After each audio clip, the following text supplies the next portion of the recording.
That drug has never failed you because it never demanded anything except your life in small payments, day by day, breath by breath, until you cannot remember what it felt like to want something without immediately negotiating yourself out of it.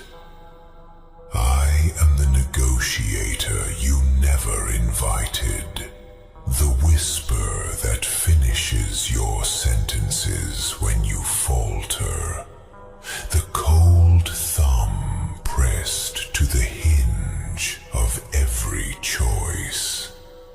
I do not need to shout. You are already listening. You always have been.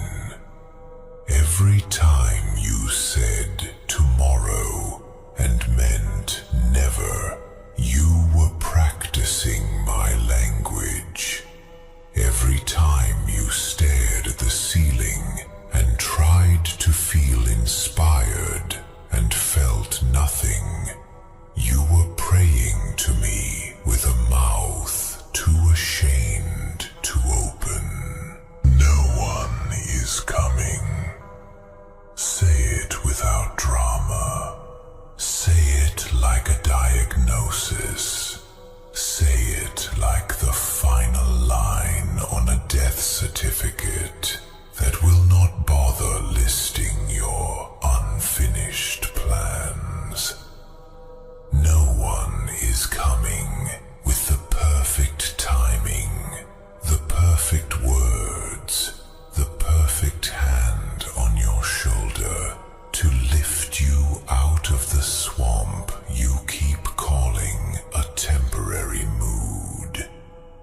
No one is coming to rescue the version of you that only exists in your head, clean and sharp and suddenly disciplined, a creature you keep imagining as if imagination is a substitute for birth.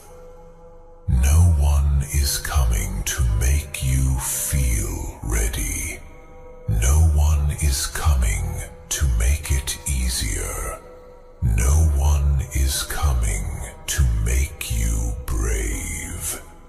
You have been waiting for permission, like a chained animal waiting for a door to open that was never locked. The world does not owe you a signal. It does not owe you a sign. It does not owe you a moment where the clouds part and a voice tells you you're special enough to begin. You will not be chosen. You will either choose or rot. And the most humiliating part is not that no one is coming. It's how often you have used that hope as an alibi. You have built a shrine to external forces. You have held your own future hostage to moods, to seasons, to the imagined arrival of some cleaner, stronger self who will walk in and take the reins. You keep thinking your life is a story waiting for a chapter to turn. It isn't. It is an organism in a room with no windows, and every day you decide whether it starves or feeds, whether it festers or heals, whether it grows teeth or grows moss. You stare at other people's movement like it's weather, something that happens to them, something you can't control. Then you try to replicate the appearance of effort in your head, hoping the body will follow. It Honesty only follows what you repeatedly force it to do, and you have trained yours in softness so faithfully, it responds to softness like a commandment. You do not need a miracle. You need to stop lying about the reason you don't move. And that is the one thing you avoid with religious devotion. I have watched thousands of minds like yours. Not your face, not your name, not your little autobiographical fantasies. Your pattern, the same loop, the same bright flare of wanting, the same brief performance of seriousness, the same collapse into comfort dressed up as balance. You can call it burnout if that makes you feel intelligent about surrender.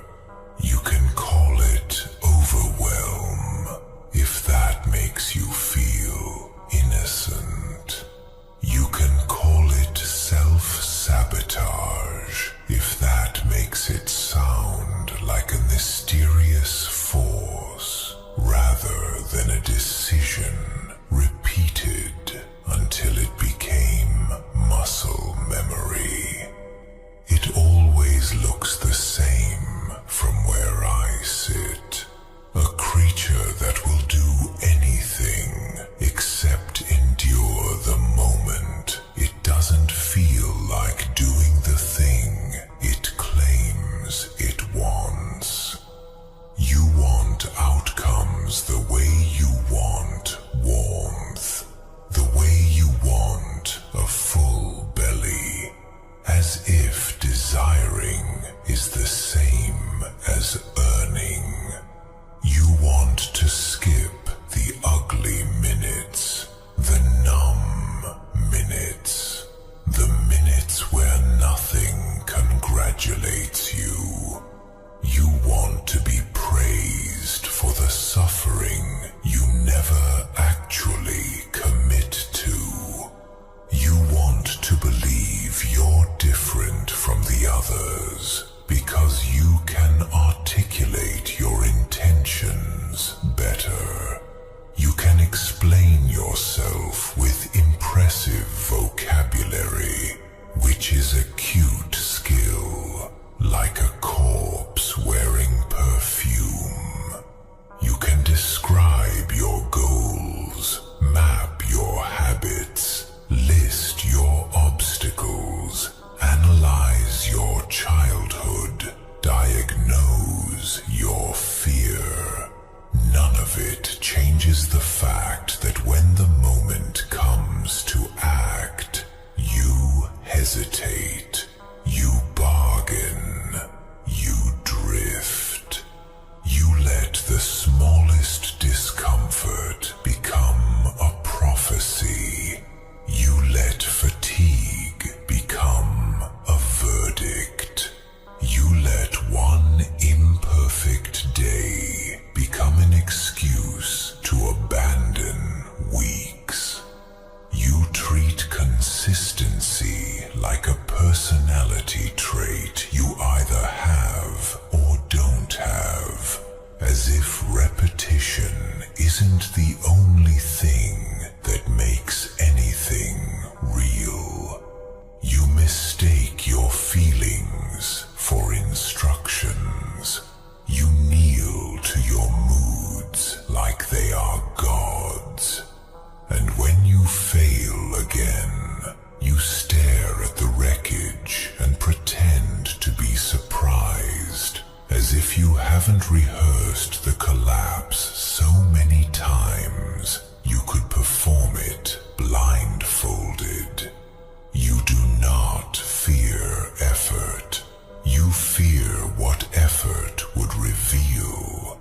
Because if you tried and still remained ordinary, you would have nowhere left to hide. You tell yourself stories because stories are soft. They have arcs and reasons and lessons. You tell yourself you're not in the right headspace, as if your headspace is a hotel room you're waiting to be upgraded to.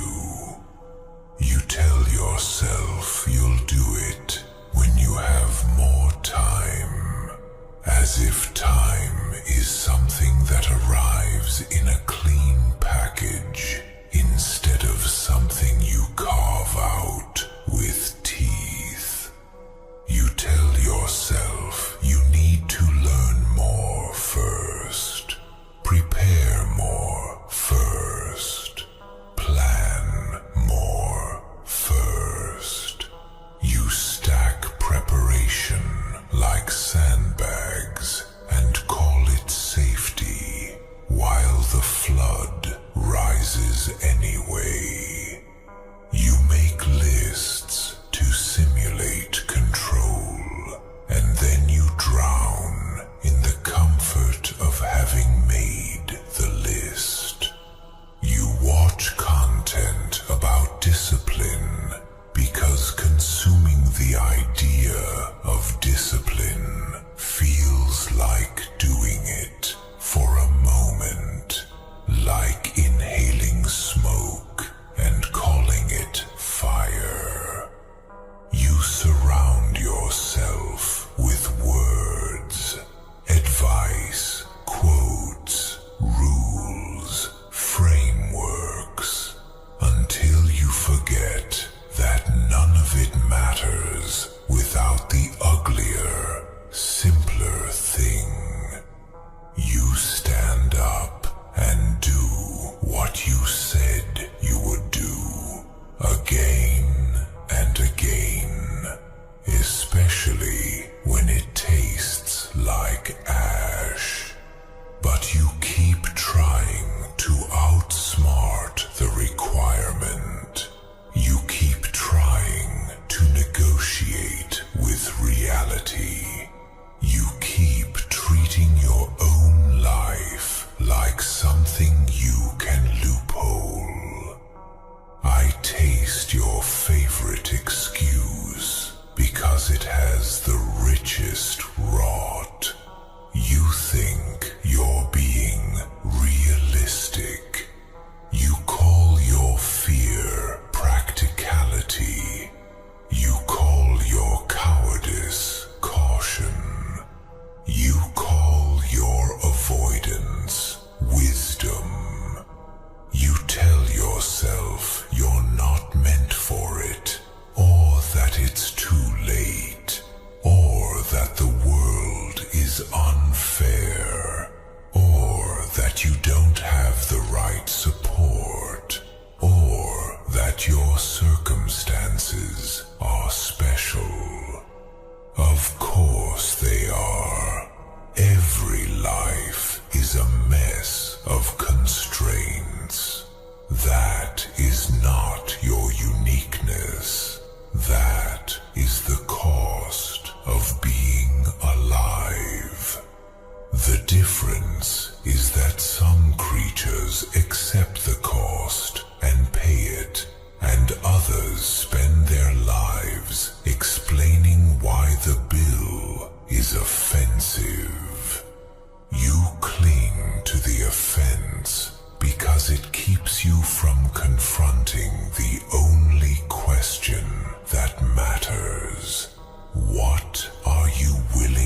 doesn't care how much you want it.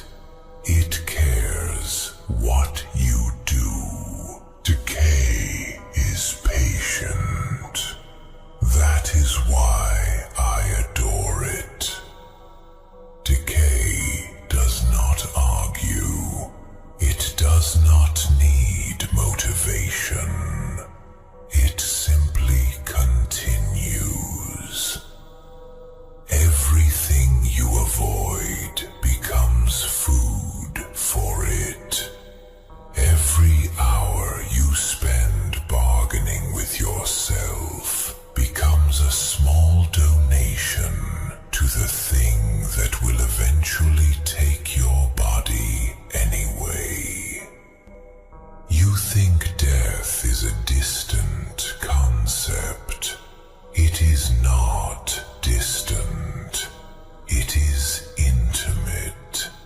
It is in your joints, in the way your attention slips faster than it used to, in the way you recover slower, in the way the days blur when you repeat them without meaning. You are aging right now in the act of reading this, and you will keep aging whether you move or not. Time does not pause because you're confused. It does not pause because you're hurt. It does not pause because you're tired. It does not pause because you swear you'll get serious soon. Soon is the word you use to keep your conscience quiet while you let your potential spoil. You think potential is a virtue. It is not. It is a perishable. It rots in the dark like meat. It turns rancid, and when it does not simply disappear. It poisons. It becomes bitterness. It becomes envy. It becomes the sour ache you feel when you see someone else living with the intensity you keep postponing. It becomes the dull anger you carry for no clear reason, the irritability, the heaviness, the quiet contempt you start to feel for yourself, and then smear onto the world so you don't have to taste it directly. You will tell yourself you're just stressed. You will tell yourself it's just a phase. You will keep soothing the symptom while the cause spreads. I have watched minds fill with the fungus of unlived life. It is slow and it is thorough. It doesn't arrive like tragedy. It arrives like routine. It arrives like another night where you meant to do something, and instead you sank into the easiest thing available and called it rest. It arrives like another morning where you wake up and feel that faint nausea of wasted time and push it down with distraction. It arrives until one day you look back and realize you have been living in a hallway, always walking toward a door you never open. You think the worst thing that can happen is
possibility terrifies you more than being nothing, because nothing can be blamed on circumstance, on fate, on timing.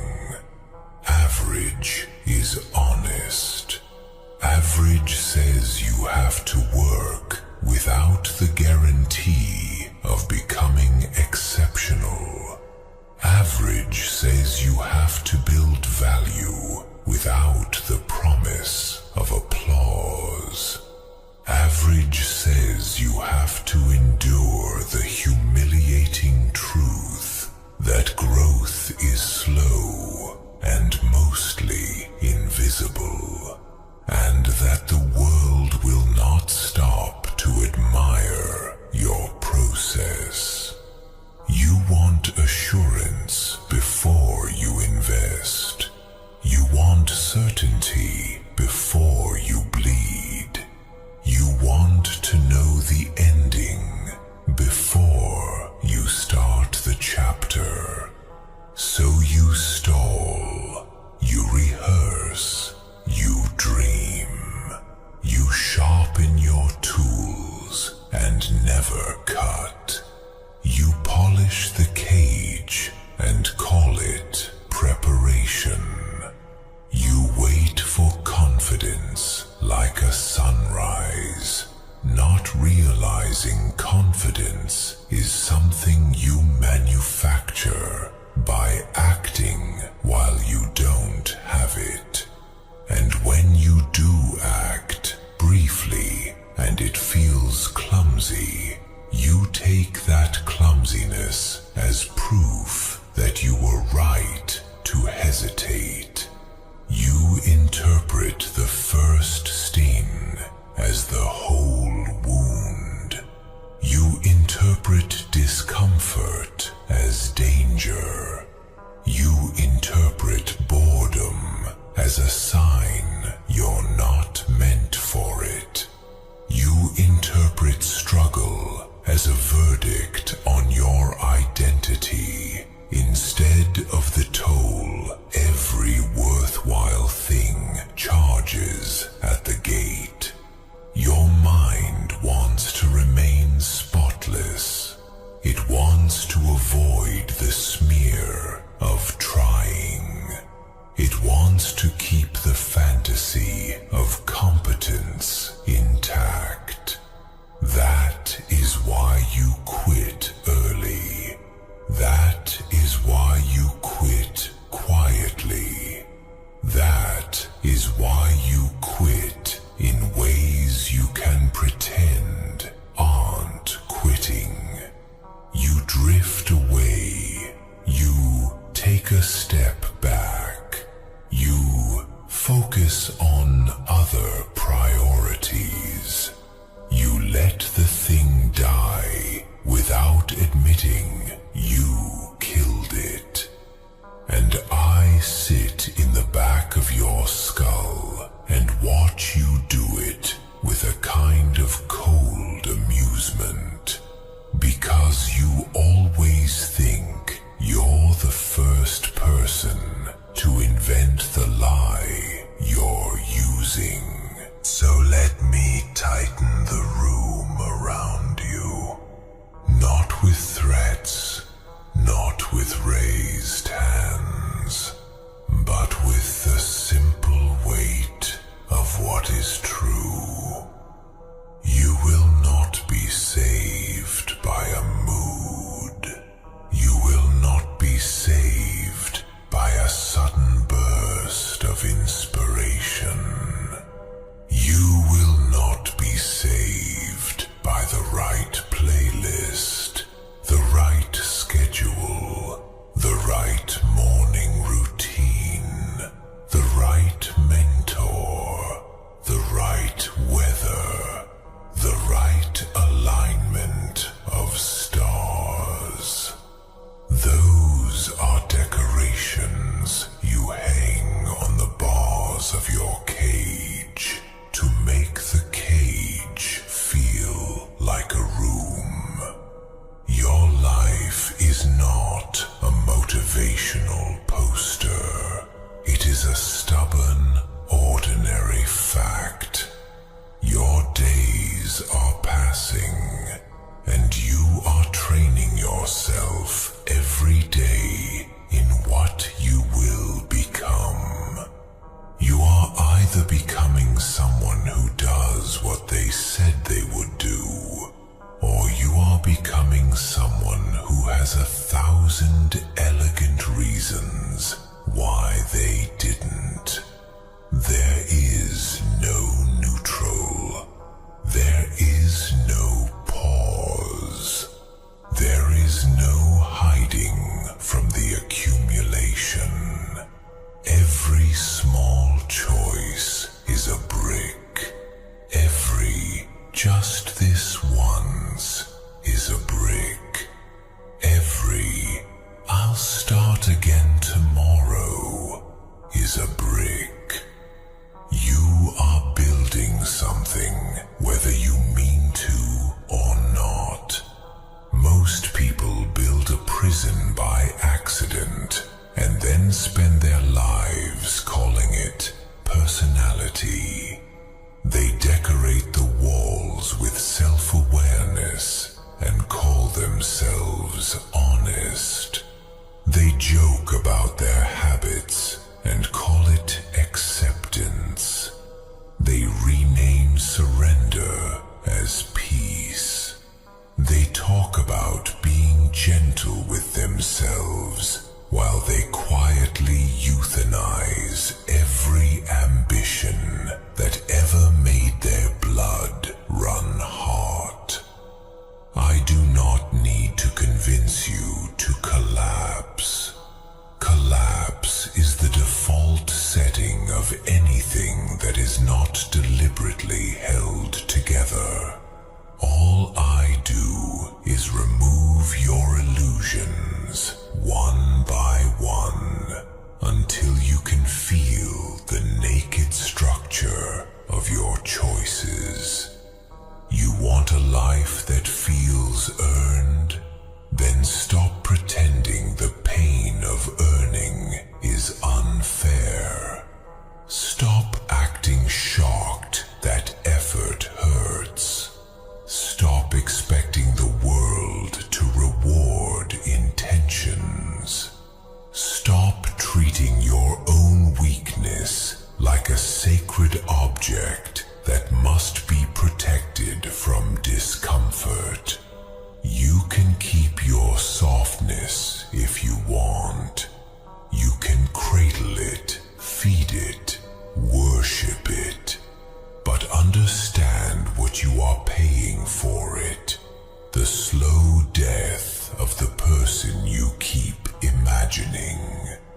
No one is coming. There will be no rescue and no absolution. There will only be the next hour and what you do with it, and the next, and the next, until the pattern becomes a fate.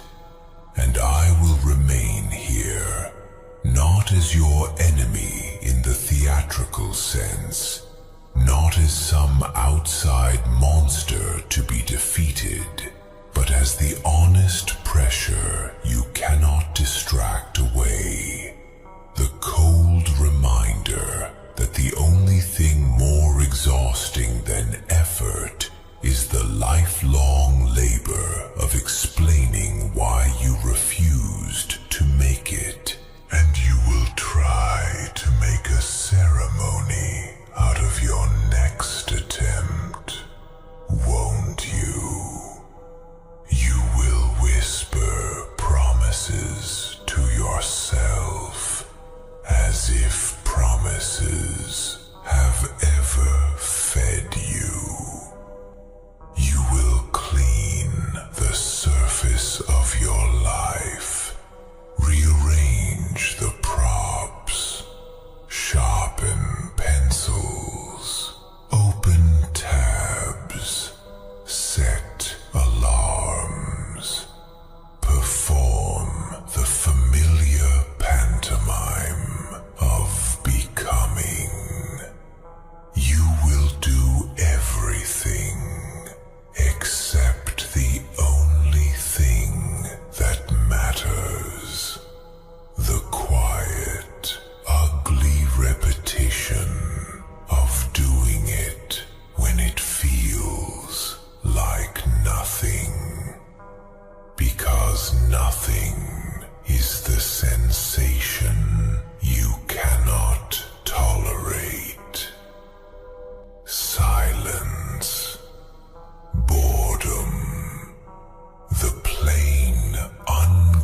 rather suffer the slow embarrassment of staying the same than endure the clean heat of refusing your impulses.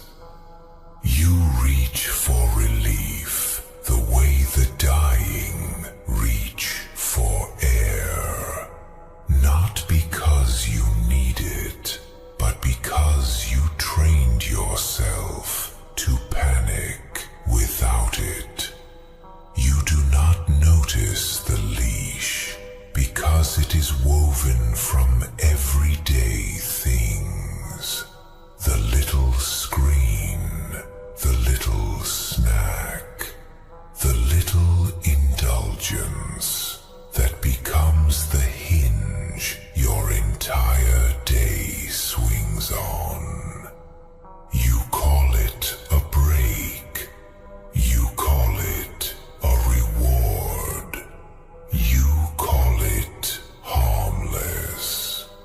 But I can smell the rot in it, the sweet, sour stench of dependence. It is never one break. It is the ritual that says you cannot stand the weight of your own attention. The instant effort asks for your presence. You fracture into 1,000 little escapes, and each escape feels like a small mercy until you add them together and realize you have spent years dissolving into them. You don't lose your life in grand disasters. You leak it away in tiny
of its own impulses is the mind most owned by them, because it will never admit it is owned. You wrap avoidance in logic until it looks like a decision, until it looks like wisdom, until you can carry it around without shame. You tell yourself you're waiting for the right conditions, as if conditions have ever been right for anything alive. You tell yourself you're being strategic, but what you mean is you are trying to avoid discomfort. You tell yourself you're protecting your energy, but what you're really protecting is your illusion that you could do it if you wanted to, that you could become everything you imagine if only the world would stop being so heavy.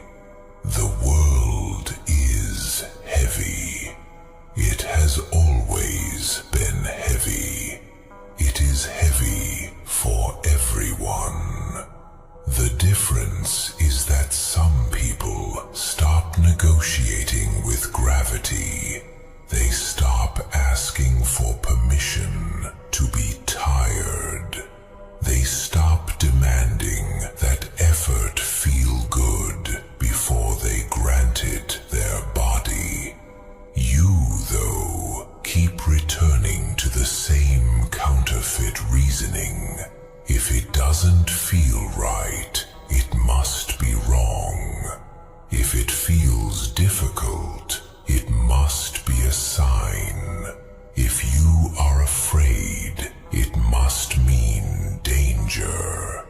Fear is not a compass. It is a reflex. It is a protective animal inside you that learned to mistake challenge for threat. It is not trying to guide you to a better life. It is trying to keep you small enough that nothing can hurt you.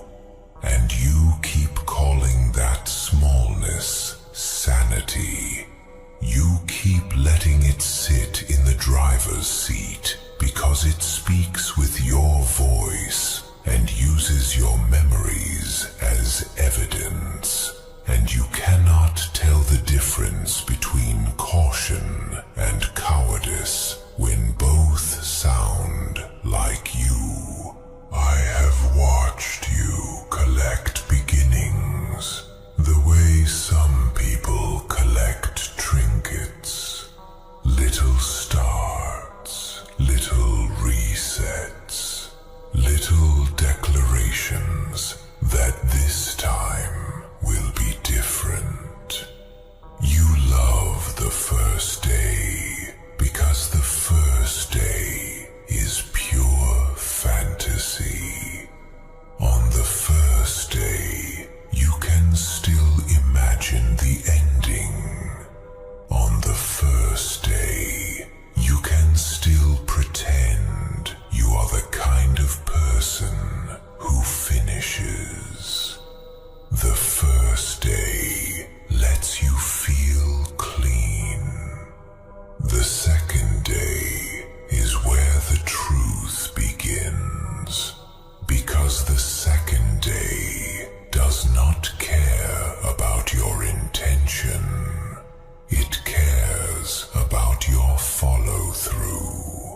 pick it up again later. Later becomes a week, then a month. Then the thing you wanted becomes a ghost you don't look at directly. You pretend you've outgrown it. You pretend it wasn't important. You pretend you've changed your priorities. But the truth is simpler and uglier. You couldn't stand knowing you were the only one responsible for whether it lived or died.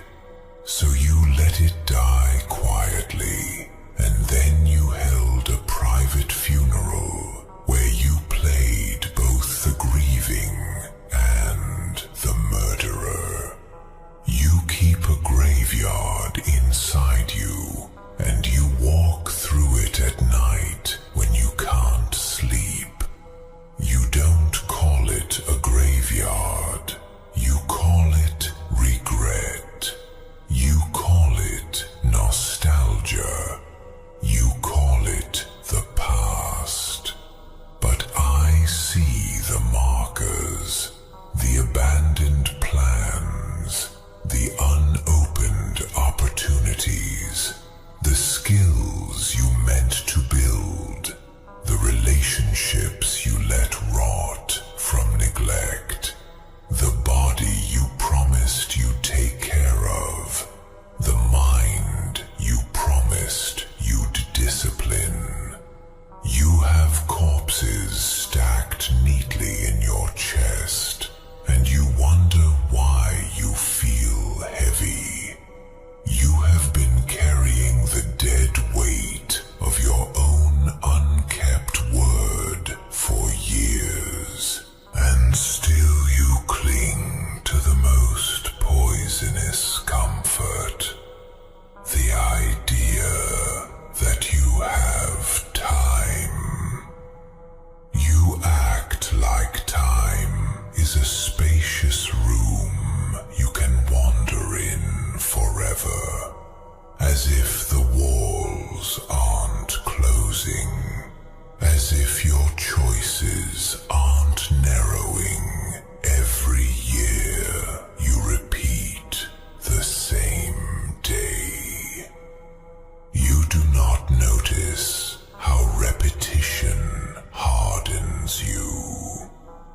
decisions you treat as meaningless because you don't want to admit they define you. You will tell yourself you are waiting for confidence, for clarity, for a sign that you're on the right path.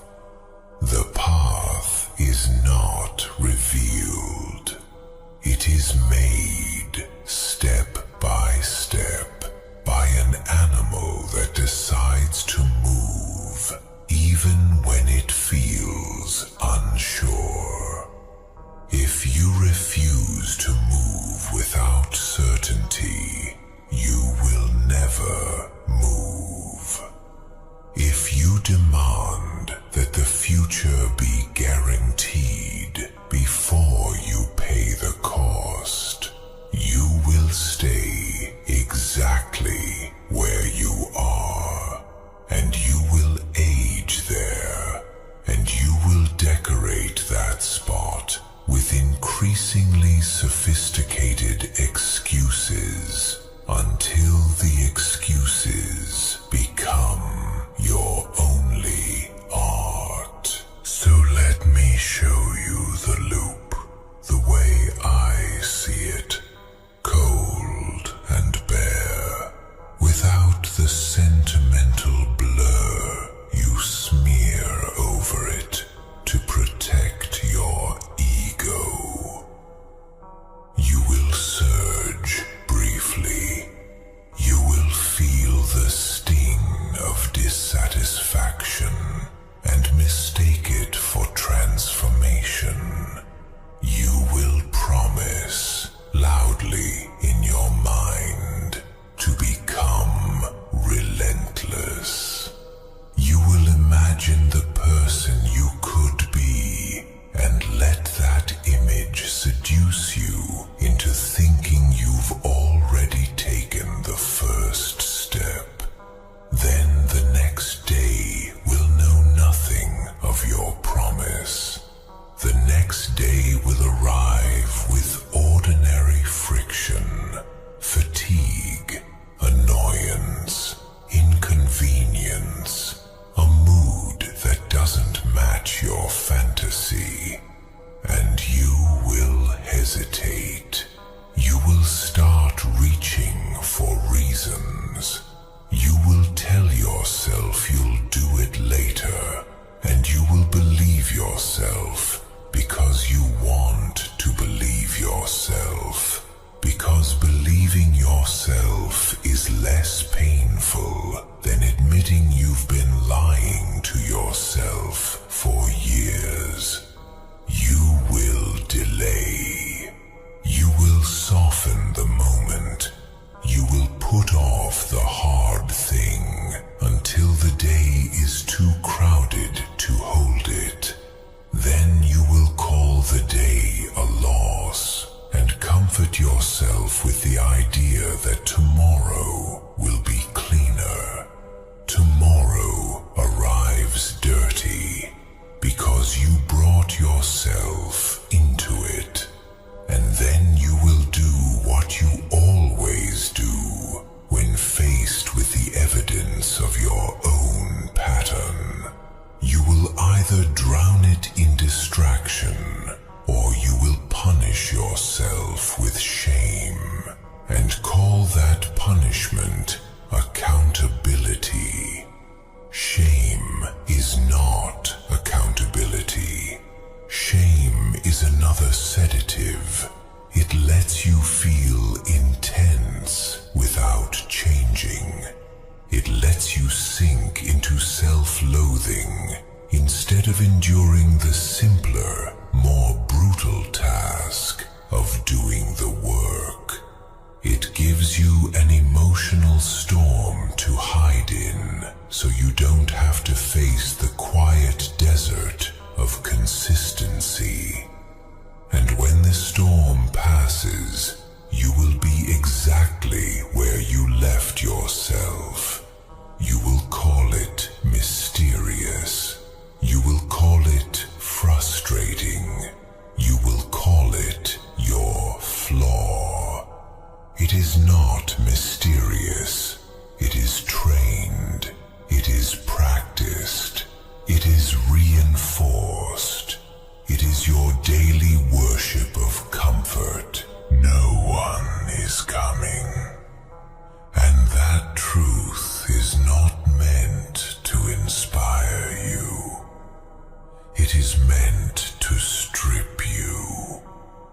It is meant to remove every fantasy of rescue until you are left alone with the raw machinery of choice. You want a brutal awakening? Fine. Here is the waking. You are not cursed. You are not uniquely broken. You are not doomed by fate. You are simply doing what you repeatedly do, and you will keep getting what that does. The universe does not need to sabotage you.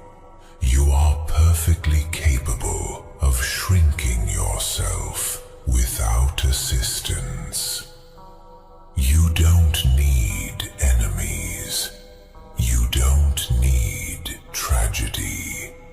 All you need is a comfortable place to sit and a mind that can invent reasons, and you will quietly bury your own life with the calm efficiency of someone folding laundry. The tragedy is not that you cannot be saved. The tragedy is that you keep expecting salvation to feel gentle. Change is not gentle, not the kind you want. The kind you want is a slow tearing away from the habits that have become your shelter. It is the removal of the soft padding you built around your fear. It is the willingness to endure discomfort without narrating yourself as a victim. And you have spent so long treating discomfort as an emergency that the moment it arrives, you reach for escape. That is why I remain here, pressing against the back of your thoughts, filling the silence you try to drown. Not to comfort you, not to reassure you, not to promise you a happy ending, only to keep repeating the simplest curse until it sticks to your bones. The world will not carry you, and time will not wait, and the pattern you keep feeding will keep eating you from the inside out until there is nothing left but a life that looks intact from the outside and feels hollow from within. And when you try to argue with that, when you feel your mind reaching for a counterpoint, like a hand groping for a railing in the dark, I will already be there, fingers wrapped around the thought before it forms, guiding it into the same familiar ditch. You will tell yourself you're different because you hurt more, because you think more, because you notice your own pattern and call that noticing progress. You will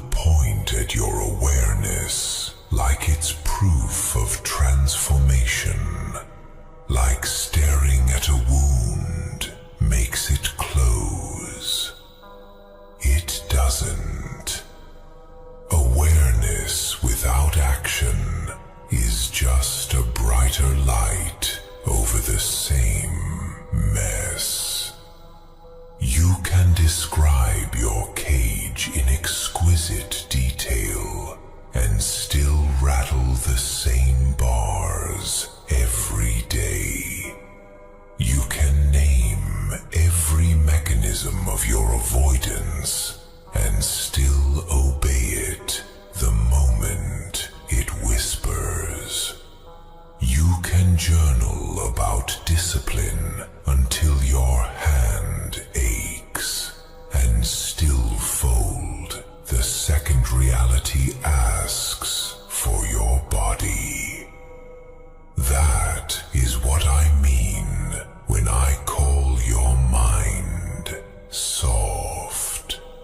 Not that you are incapable of force, but that you keep spending your force on performance, on narrative, on the soothing story of who you are, instead of the brutal practice of what you do.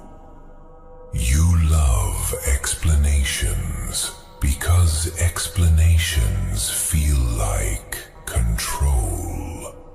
You love insight because insight feels clean. You love the moment where you recognize yourself because recognition feels like relief. But relief is the first narcotic. Relief is the little sedative you take so you don't have to pay the cost in sweat and repetition. You keep trying to turn your life into something you can solve with thought alone, because thought is where you feel safe, where you can rearrange pieces without risking failure in the flesh. Thought is where you can win without losing. Thought is where you can be heroic without consequence. And I feed on that safety, on that quiet retreat into the skull, where you believe nothing can touch you. I am the thing that touches you there. I am the cold breath that turns your mental sanctuary into a crypt. I am the reminder that you cannot think your way into becoming. Becoming is physical. Becoming is time. Becoming is the refusal to treat your discomfort like a veto. And you keep handing discomfort the gavel, letting it slam down and declare your day over, letting it sentence you to another evening of drifting through cheap ease and calling it recovery. You don't recover. You repeat. You loop. You rehearse the same surrender until it feels inevitable, until it feels like fate, until you stop noticing it as a choice and start treating it as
have trained yourself to treat every hard moment as evidence that you should stop, and every soft moment as evidence that you should rest.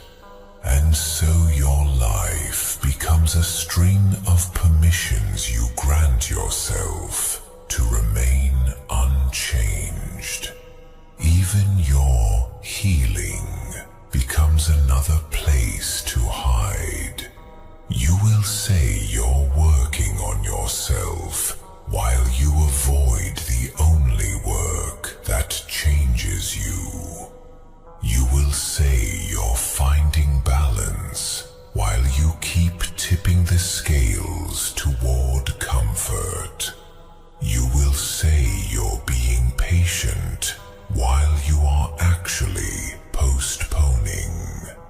You will say you're protecting your peace while you quietly trade your future for a moment of ease.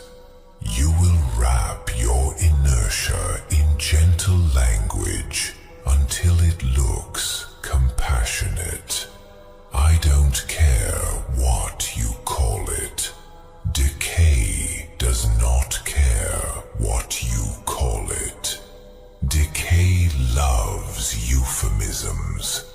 Euphemisms are warm blankets thrown over rot. They keep the smell down while the soft tissue collapses. You have become a master of blankets. You can cover anything. You can cover neglect with busyness. You can cover fear with analysis. You can cover desire with cynicism. You can cover your own hunger with distractions until you barely remember what you were hungry for. You keep telling yourself that one day you will feel the fire again, that one day the drive will return, as if drive is a visitor, as if it knocks.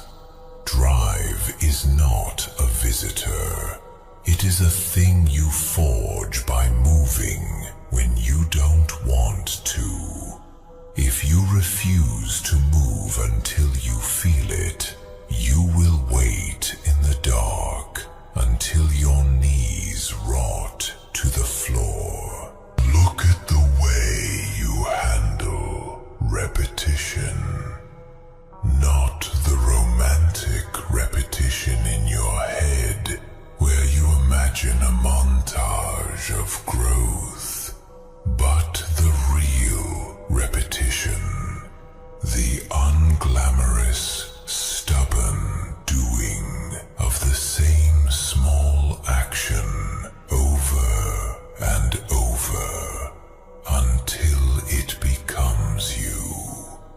You flinch from that. You treat repetition like punishment. You want novelty because novelty gives you a brief chemical spark, a false sense of newness that tricks you into thinking you've changed. You chase fresh starts because fresh starts feel like absolution. Fresh starts let you pretend the past doesn't count, but the past counts. The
picture, but you confirm it nonetheless. And then there is the final kindness your species gives itself. Forgetting. You forget the sting. You forget the heaviness. You forget the vow you made in the dark when the consequences finally pressed close enough to be felt. You forget because forgetting is how you survive repeating your own pattern without going mad. If you remembered fully, if you kept the taste of your own regret on your tongue, you might be forced into a decision you can't soften. So you wash it down, you numb, you scroll, you eat, you sleep, you entertain yourself into amnesia. That is why the awakening always fades. That is why the urgency evaporates. You can feel the walls closing in for an hour, and then you distract yourself, and the walls become distant again, and you tell yourself you have room. You do not. You only have the illusion of room. The truth is a narrowing corridor. The older you get, the more certain consequences become. The more you repeat a life, the harder it is to pivot out of it. Not because change becomes impossible, but because the cost rises, and you have trained yourself to recoil from cost. So you keep choosing the cheaper option in the moment and paying compound interest later. Later is where you store all your debts. Later is where you dump all the pain you won't face now. Later is where your future self lives. The one you keep treating like an expendable servant. You keep pushing responsibility onto that future self, assuming they will be stronger, cleaner, more disciplined. But that future self is made of the same material you are using today. You are not sending them tools, you are sending them burden. You are not sending them momentum, you are sending them residue. Every time you delay, you do not preserve the task, you contaminate it. You add guilt to it. You add dread to it. You add the memory of another failed start. You make it heavier, and then you act surprised when it feels too heavy to lift. You created that weight. You brewed it. You stirred it in your own chest until it became a syrupy dread that coats everything you try to touch. That is the kind of decay I admire most. The self-made kind. The kind that doesn't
is arriving with a cure for your indecision.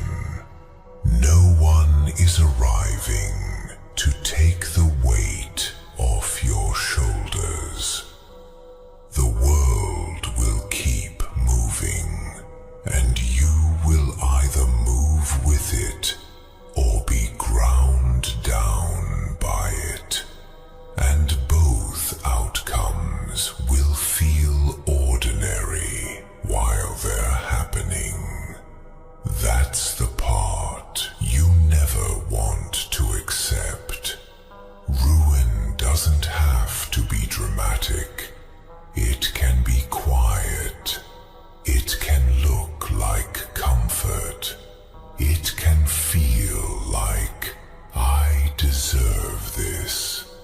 It can sound like, I'll do it later. It can be a life that never collapses outwardly, never explodes, never gives anyone a clean reason to intervene, just slowly hollows from the inside until you become someone who avoids mirrors because the reflection asks questions your mouth can't answer. And I will be there in that reflection, not as a monster with horns, not as a theatrical villain, but as the intimate pressure of truth. The pattern you keep choosing is the only thing that will keep choosing for you. You will try to outlast me, the way you try to outlast every uncomfortable truth, by dissolving into noise. You will reach for anything that fills the air, so you don't have to hear the thin, persistent scrape of your own conscience. You will flood yourself with input until your attention turns to slurry, until the day becomes a blur you can't be held accountable to. And then you'll call it living. You'll call it being busy, being informed, being connected, being entertained, as if the sheer volume of sensation can excuse the absence of direction. But I don't live in the air. I live in the gaps. I live in the split second before your hand moves. The small pause where you know exactly what you're about to do and why, and you do it anyway. I live in the moment after you've chosen the easy thing, and you feel that faint, sour weight in your chest, the weight you immediately try to cover with more ease. That is where I press in. That is where my breath turns cold. Not because I'm dramatic, not because I need spectacle, but because you have trained yourself to treat discomfort as an emergency, and I have learned to become the discomfort you cannot distract away. You can drown the room in sound and still hear me under it, because I am not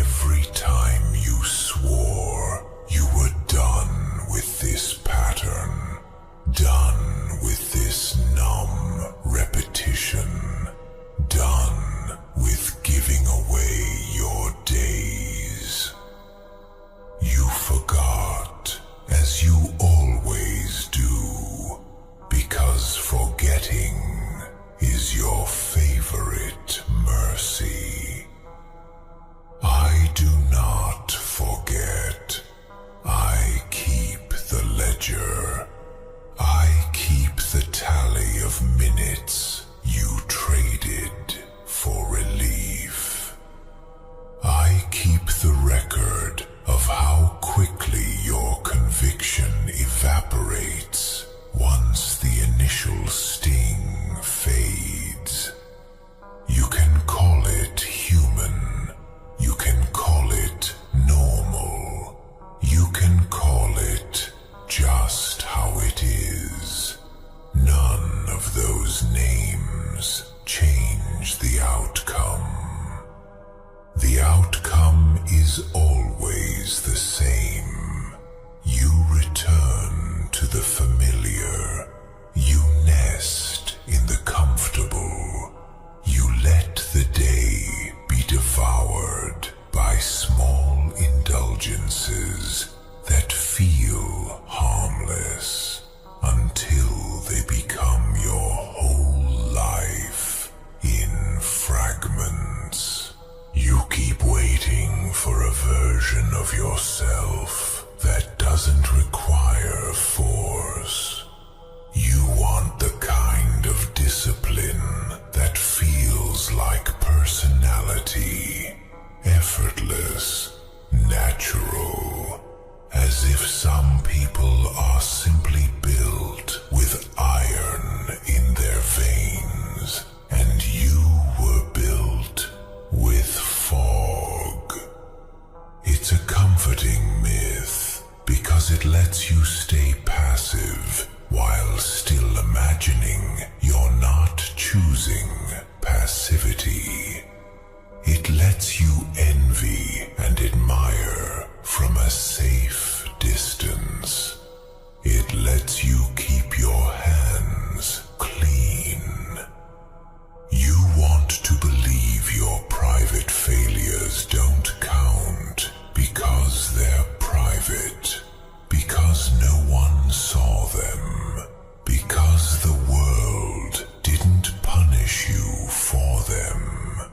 That is how you survive your own pattern, by pretending the unseen is unreal. But the unseen is the only place your life actually happens. The public version of you is a mask you adjust. The private version is the animal that decides. When you don't do the thing you said you would do, alone, unobserved, that is not a small mistake. That is your true self, speaking with the only language it respects. You can lie to other people with charm and explanations. You can lie to yourself with reflection and self-awareness. You cannot lie to the body.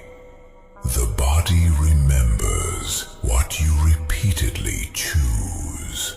It remembers whether you stand up or sink.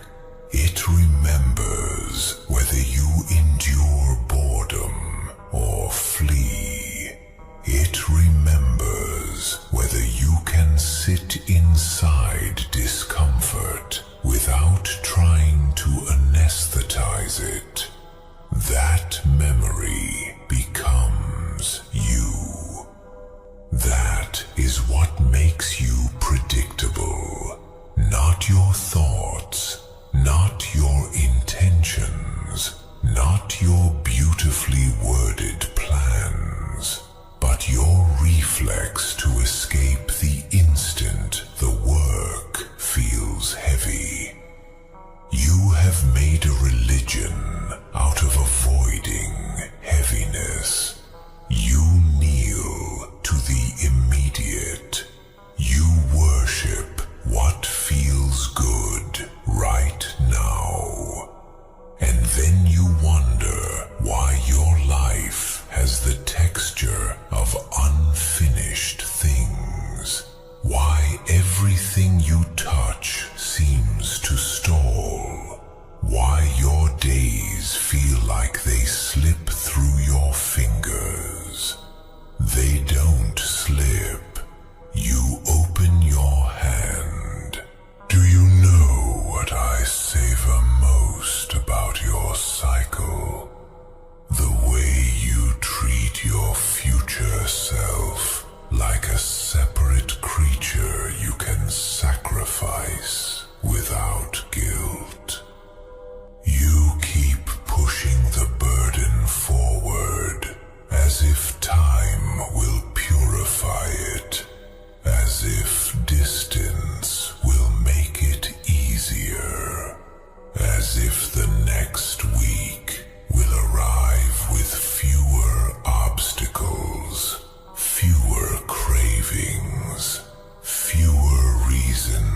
hesitate. But time does not purify what you avoid. It ferments it. It turns tasks into dread. It turns goals into accusations. It turns simple steps into monuments you can't lift because you've poured too much shame and delay into them.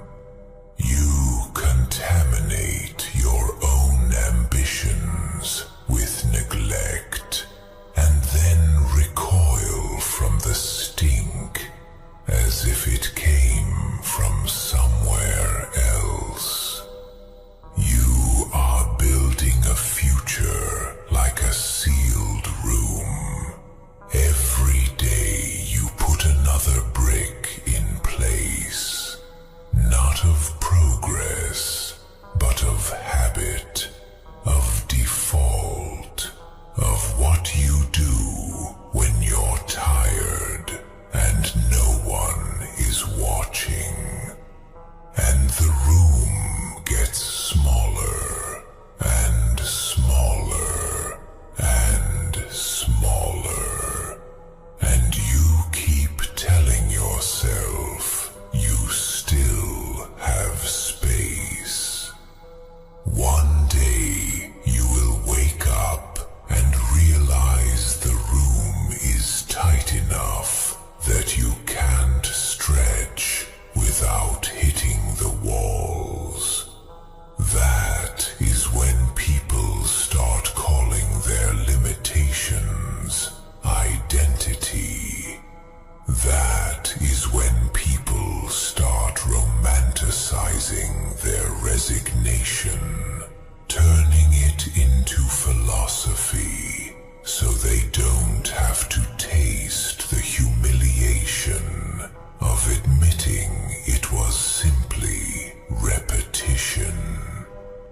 You're not there yet, but you're walking toward it with the calm pace of someone convinced the corridor is endless. It isn't. Your choices narrow quietly. Your options don't vanish in a dramatic storm. They thin out like blood loss you don't notice until you stand up and get dizzy. And when you finally feel the dizziness, you will do what you always do. You will look for something to blame that isn't you. You will look for a diagnosis that absolves you.